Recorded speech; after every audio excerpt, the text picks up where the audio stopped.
Faith was a huge part of my cancer journey. I mean, absolutely huge. From really the very beginning of my diagnosis, I, was a Christian back then. I still am. And one of the very first things I did was pray about it, right? And I was reminded of a scripture that says, God works all things for the good of those who love him and who are called according to his purpose. And so even though I got this horrible stage 3 cancer diagnosis, I remember that verse, and I chose to believe that God was going to work it for my good, even though I wasn't happy about it. Like, that was the last thing I would have asked for in my life, was cancer. But, in those like really difficult moments in life, and those trials and those challenges, like, that's where your faith is tested.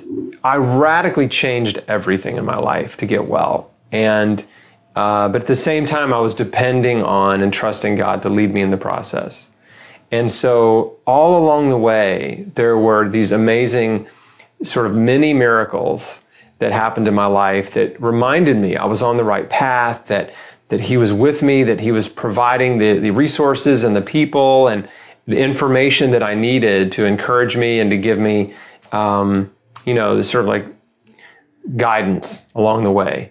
One of the first things that we did when, after I had surgery, I went home. I was supposed to have 9 to 12 months of chemotherapy, and my wife and I prayed about it, and I just said, God, if there's another way besides chemotherapy, just show me. And 2 days later, I got a book that came in the mail written by another guy who had healed his colon cancer by radically changing his diet. And the man was a former pastor, and he'd watched a lot of his friends and church members and family members suffer and die through conventional cancer treatment. And then he got a diagnosis and thought to himself, well, there's no way I'm doing that.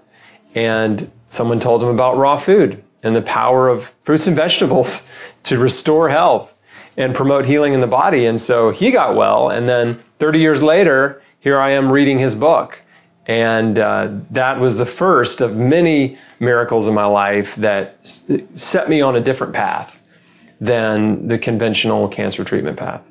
I had this revelation again when I was diagnosed that everything I need comes from the earth, and that I'd been eating this junk food, fast food, Western diet, tons of meat and dairy, tons of just absolute garbage, man-made food. And I converted to a raw vegan diet. So I started eating tons of fruits and vegetables every day, the equivalent of between 15 and 20 servings of fruits and vegetables per day. That's what my diet looked like. And it was all raw for the first 90 days. And then I added more cooked food back in, like lentils and rice and sweet potatoes. And now, 14 years later, right, I'm alive and well, no cancer. I have a huge platform, and am able to encourage people that are cancer patients, that are trying to prevent a recurrence, that are trying to heal, or people that are just trying to prevent cancer and want to live a long, healthy life.